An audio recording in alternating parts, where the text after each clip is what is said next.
பிப்ரவரி 2ஆம் தேதி ஞாயிறு காலை 9:45 மணி முதல் 10:20 மணிக்குள் நாமக்கல் மாவட்டம் தும்மங்குறிச்சி கிராமம் பெரியூரில் எழுந்தருளிய அருள்மிகு மருத காளியம்மன் மகா கும்பாபிஷேகத்திற்கு வருகை தரும் அமைச்சர் பெருமக்கள், ஆன்மீக அன்பர்கள், மக்கள் பிரதிநிதிகள், பொதுமக்கள் அனைவரையும் அன்புடன் வரவேற்கின்றோம். இங்கனம் விழா குழுவினர். முத்தரசன் அவர்கள் இணைப்பில் இருக்கிறார், நம்ம பேசலாம். திரு முத்தரசன், எப்படி பட்ஜெட் தாக்கலாயிருக்கு? பட்ஜெட் அறிவிப்புகள்ல முக்கிய அம்சமா எதை பாக்குறீங்க? அதுவும் குறிப்பாக நடுத்தர தட்டு வர்க்க மக்கள் எதிர்பார்ப்பாக இருந்தது வருமான வரியில உச்சவரம்பை தளர்த்தி 12 லட்சம் வரைக்கும் மாற்றி இருக்கிறாங்க. இந்த அறிவிப்பையும் எப்படி பாக்குறீங்க?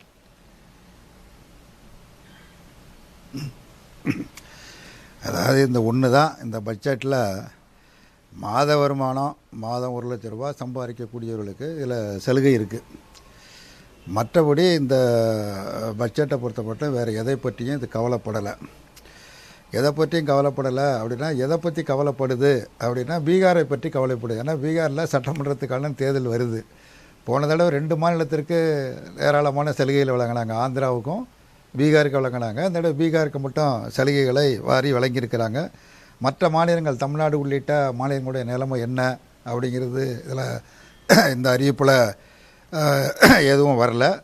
முக்கியமாக மக்கள் மிக கடுமையாக பாதிக்கப்பட்டிருக்கிற பிரச்சனை என்பது விலைவாசி உயர்வு, வேலையின்மை. இந்த 2 தான் மிக மிக முக்கியமான பிரச்சனை.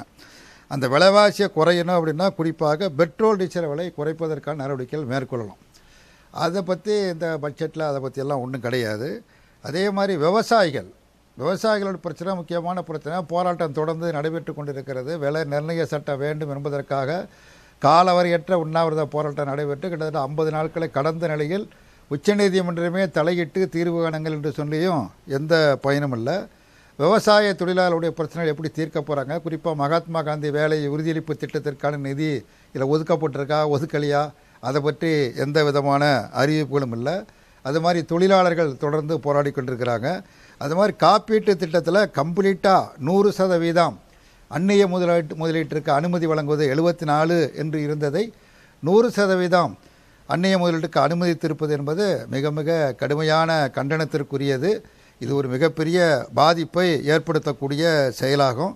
திருக்குறளை சொல்லியிருக்காங்க, நல்ல அற்புதமான திருக்குறள் தான். வான் நோக்கி வாழும் மன்னவன் உலகம், கோன் நோக்கி வாழும் குடி. அதாவது உலகத்தில் இருக்கிற உயிர்கள்லாம் வானத்தை நம்பி மழையை நம்பி தான் இருக்குது. ஆனால் மக்கள், ஏழை எளிய மக்கள், சாதாரண மக்கள், பட்டியலின மக்கள், அனைத்து மக்களும் அரசாங்கத்தை தான் எதிர்பார்த்துட்டு இருக்கிறாங்க. அத்தகைய மக்களுக்கு இதில் ஒன்றும் பெருசாக இல்லை. இதற்கு இன்னொரு குறள், மாற்றுக்குறள் இருக்குது. என்பதைத்தான் ஓரா முறை செய்யா மன்னவன் தன்பதைத்தான் தானே கெடும். அதாவது ஆடம்பரமாகவும் ஆராய்ந்து நீதி வழங்காமலும் நடைபெறும் அரசு தாழ்ந்த நிலையடைந்து தானாகவே கெட்டொழிந்து விடும் அப்படின்னு ஒரு திருக்குறள் இருக்குது. அந்த திருக்குறள் தான் இவங்களுக்கு பொருந்தும். அவங்க அந்த திருக்குறளை சொல்லி முடிச்சிட்டாங்க. அதோடு சேர்த்து இந்த திருக்குறளையும் பார்க்கணும் அப்படிங்கிறதான். அதாவது பீகார் சந்தோஷம் அடையணும். ஏன்னா நிதிஷ்குமார் இடையில பிரச்சனை செய்து கொண்டிருக்கிறாரு. அதனால் விலகி போய் விடாமல் இருக்கணும். 2வது தேர்தலில் அவங்களுடைய அணி ஜெயிக்கணும். அதற்காக அந்த மாநிலத்திற்கான நிறைய சலுகைகள், விமான நிலையம் உள்ளிட்ட பல்வேறு சலுகைகள் வழங்கப்பட்டிருக்கிறது. தமிழ்நாட்டிலிருந்து நிறைய எதிர்பார்ப்புகள் இருக்குது. குறிப்பாக இயற்கை சட்டத்தால் ஏற்பட்ட பாதிப்பிற்கு நிதி கேட்கிறது, தொடர்ந்து முறையீடு.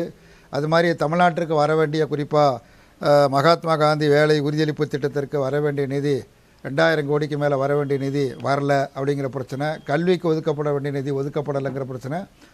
அதே மாதிரி ரயில்வே திட்டங்களுக்கு தமிழ்நாட்டிற்கு நிதி ஒதுக்கப்பட வேண்டும், மெட்ரோ திட்டம் 2வது திட்டத்துக்கு நிதி ஒதுக்கப்பட வேண்டும் போன்ற பல்வேறு ஏராளமான கோரிக்கைகள் இருக்கிறது. அவைகளையெல்லாம் இந்த பட்ஜெட்டில் அவங்க அறிவிப்பார்கள் என்று எதிர்பார்த்த தமிழ்நாட்டு மக்களுக்கு ஒரு மிகப்பெரிய ஏமாற்றத்தை அளிக்கக்கூடிய நிதிநிலை அறிக்கையாகும். நன்றி திரு முத்தரசன். ஏமாற்றம் அளிக்கிறது, சில அறிவிப்புகளை கடந்து பல துறைகளுக்கும் ஏமாற்றம் அளிக்கிறது. குறிப்பா தமிழ்நாடு எதிர்பார்த்ததும் கிடைக்கல அப்படின்னு உங்கள் பார்வையை முன் வச்சிருக்கீங்க. நம்ம தொடர்ந்து பேசணும். பிப்ரவரி 2ஆம் தேதி ஞாயிறு காலை 9:45 மணி முதல் 10:20 மணிக்குள் நாமக்கல் மாவட்டம் தும்மங்குறிச்சி கிராமம் பெரியூரில் எழுந்தருளிய அருள்மிகு மருத காளியம்மன் மகா கும்பாபிஷேகத்திற்கு வருகை தரும் அமைச்சர் பெருமக்கள், ஆன்மீக அன்பர்கள், மக்கள் பிரதிநிதிகள், பொதுமக்கள் அனைவரையும் அன்புடன் வரவேற்கின்றோம். இங்கனம் விழா குழுவினர்.